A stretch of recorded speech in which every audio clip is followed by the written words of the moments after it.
Di ay karon manglaag mi diri sa kuan. Diri sa Patog Kanatan.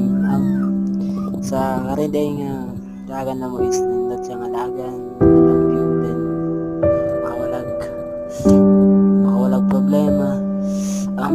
Di ay sa tanan nga followers akong TikTok man or viewers sa tanan akong video ron. Salamat sa inyong tanan. I hope na basta dili mo magsawa sa pag-support sa ko. Palyog lang ako pag-mention sa inyong pangalan sa sa dahil FB pag-comment then tamo i-shout out mo. Daghang salamat sa inyong tanan.